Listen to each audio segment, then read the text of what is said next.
Here I've got the nucleus box called the nuke on the right. The little plywood box is got 5 frames of bees in it with a queen, some baby bees, some brood. Right now I'm filling up the syrup feeder. Guessing they're probably hungry. Now it's only 55 degrees today, so I've got to work quickly because the bees really don't fly under 60, and I don't want the brood to go bad. So I'm filling up the feeder. So they'll have something to eat. They'll crawl over the top of those frames in that box that I'm pointing to. You can see over on the right, I have a smoker. That's in case the bees start to get out of hand, I can handle it. I ran out of syrup. I didn't realize it took that much. I had to add some more. That's what I'm doing right now, trying to top it off. That holds about 2 gallons of syrup, and they'll take that in about a week and a half to 2 weeks. Now close up the syrup bucket, get ready for the bees. At this point, I decided that the bee suit was too cumbersome. Working with the leather gloves was difficult, so I'm only wearing a veil at this point just to cover my hair, my face, my head. So now I'm to the point where I'm going to open up the nucleus hive. Forgot to take the top off of the other hive. So what I'm going to do is I'm going to transfer the 5 frames from the nucleus with the bees and everything over to the new box. So I'm going to make space for them now so I can stick them in there without crushing anybody. Double check. So the new frames that are in the nucleus want to go in the middle. So now I'm trying to figure out how to open the box. It's got screws, it's got staples, it's got duct tape. So the front of the box is open so the bees can come and go. But like I said, it's pretty cold, 55, 57 degrees. They're not really interested. I'm smoking the front of the box to try and calm the bees down.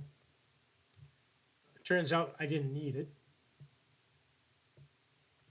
A little smoke underneath just to get them to get down inside the frames and expect me to open the box.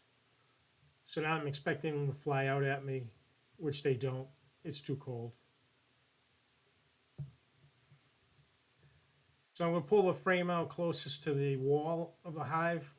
The idea being that there are fewer bees on it, less likely the queen is on it, because that's where the resources usually are. So I'll pull that frame out first, and then I'll put it in the other box. So the bees have what they call propolis, which is what they fill cracks with and stick things together, bee glue. And so this frame was really stuck in there pretty well. So I'm pulling the frame out slow. You can see the bees on the frame. I'm putting the frames in the same position that I'm taking them out of, in the same order. So again, very gently. I don't want to hurt any bees. I certainly don't want to hurt the queen. That would be a big problem. You can see all the bees, all that brown on that frame, that's all bees. Trying to get an idea for the brood pattern, which wasn't very good. I should have got 3 frames of unhatched, unemerged bees to hatch out in the next few weeks, but as it turned out, apparently they were on the truck from Louisiana long enough that they had already hatched out. So I had about 20,000 bees in the box instead of 10. Each side of a frame holds about 3,000 bees, give or take. So right now I'm trying to figure out, like, where are all my baby bees? Because they've all hatched out. So I'm checking for the queen, trying to get an idea what the pattern looks like, and then transferring the frames into the other box, their final home. As you can see, they're pretty docile at this point. They don't know what to do with the cold. So I'm just pulling the frames out, taking a quick look, trying to get this done in 5 minutes, and then moving on to the next frame. Would be nice to see the queen, but it's really too cold. to do that. So I'm looking for a couple of minutes each frame, but then moving along. This is the point at which I had my bee gloves and my suit on, and my veil, but as you can tell, I'm just having a hard time even picking up the hive tool. So going forward after this, I decided not to use gloves, and I probably didn't need the jacket because the bees were very docile. Was looking in the bottom of the nucleus box to make sure the queen wasn't on the bottom. She should have been on one of the frames, but you can never tell, so you need to check. So I'm just spot checking this frame again, just trying to get an idea on all the bees, what I have in the box. So since these bees have hatched out and I checked the frames and they didn't have any honey or any resources, any food, it was a good thing I put the feeder in there because they were definitely going to need to eat. And as it was, they took the feed in about a week instead of 2. That's how hungry they were. So now I'm pushing the frames into position. Again, very carefully. I don't want to crush anybody, especially the queen. And then I end up with empty space at the end, which I'll put 2 frames back in there, 2 empty frames. Right now I'm double checking to see if the queen's in the rest of the box before I dump it into the other box. Rather not be moving her around. So I'm going to fill up the rest of the box with the 2 frames that are missing, fill in the gaps. If I don't fill them in, the bees will fill them in the way they want them. That will be a mess.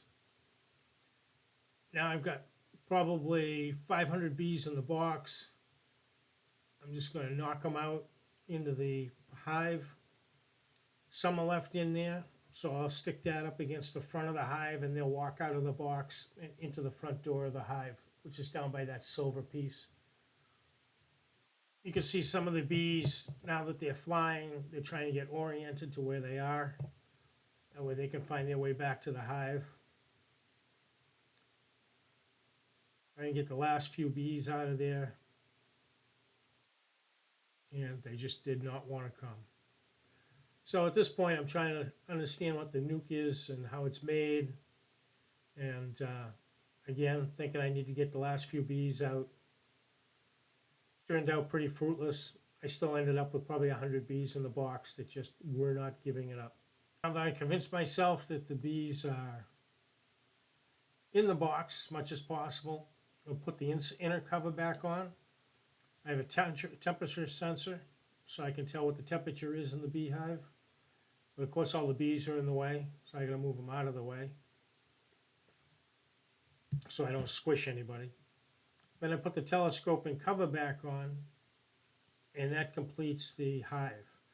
So this is one box called a deep, because it's a larger size. And so the frames from the nuke went right in there, plus 5 new frames in the feeder. So I'm securing it up, and it's almost ready to go.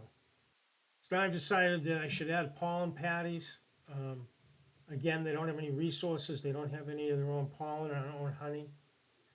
So these are pollen substitutes, I believe made with different kinds of proteins, amino acids, some sugar to attract the bees, a little lemongrass oil. So I'm just scoring a wax paper now to make it easier for the bees to get to.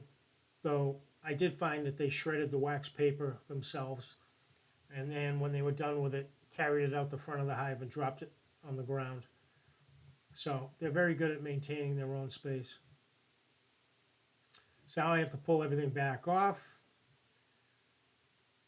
take my pollen patties, make space. And again, just trying to move the bees out of the way. I don't want to pin anybody underneath.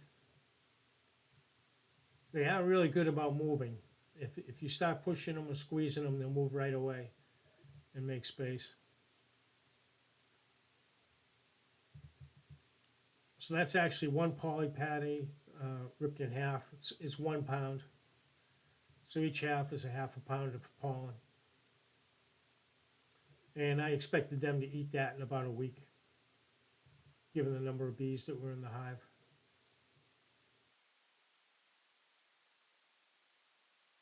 Bees are already on the inside of the top lid. So I'm going to flip it around, put it on the hive. And when you're putting these things together, you don't want to squish any bees, so you got to be looking all the time. Nice thing about the inner cover is you can put the telescoping cover on and have a pretty good chance that no bees are going to get crushed. That's what I'm doing now, is just locking it up. So raccoons, bears, some other animals may try and knock the cover off and get into the bees. So I put a strap, an adjustable strap on to hold the whole hive together. That's what I'm doing right now. The hive has to fit just right. All the boxes need to line up. There's nothing that actually links the boxes together. There's no snaps or hinges, fasteners. Literally, the boxes just sit on top of each other and stay there by their own weight and gravity. I've just cinched up the belt so it's nice and tight. Hive's not going anywhere. So now, because the front of the hive is elevated, I'm trying to figure out how am I going to get the gangplank for the bees to walk out of the box and up to the hive. So I'm just trying to figure out what's the best way to get that done. So it's out of the picture, but down the bottom is the nucleus facing upward. So the bees can walk up the plank, and their natural inclination is to go up. So they'll walk up the plank and right into the front of the hive. So I thought I was buying my bees locally, but as I looked at the cover, I realized it had a Massachusetts Department of Agriculture and Resources tag on it, which means that it came from out of state. So after I looked it up, I realized that these bees were from Louisiana, not from Massachusetts. So I was a little surprised, being I bought it from a local bee company. But they seem to be doing well. So, and they sell, I think they sell 500 to 1,000 nucleus boxes every year. So it's a pretty big business. So I'm guessing that they know what they're doing when they're selling these bees into the state. So this is a little ramp I made for the bees so they can find their way up from the nucleus box. So like I said, there's still probably 50 in the box, and they'll walk their way in slowly, or they'll fly. But they'll recognize the smell of the hive and the pheromones coming from it. So that's kind of, they're getting oriented now and figuring out this is their new home.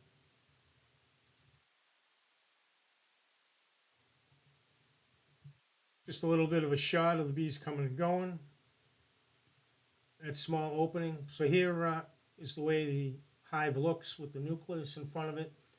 Over on the right is the water basin, so they can get water when they need it.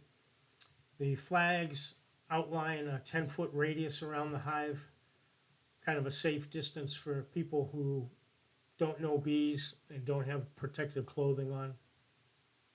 And like I said, over here on the right was the water basin. It's basically a pet dish with rocks in it, so the bees don't fall in the water and drown. They can get out from the rocks.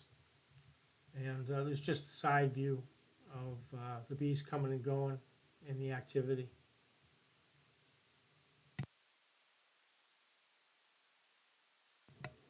And that's it. Thank you. Thank you very much for tuning in.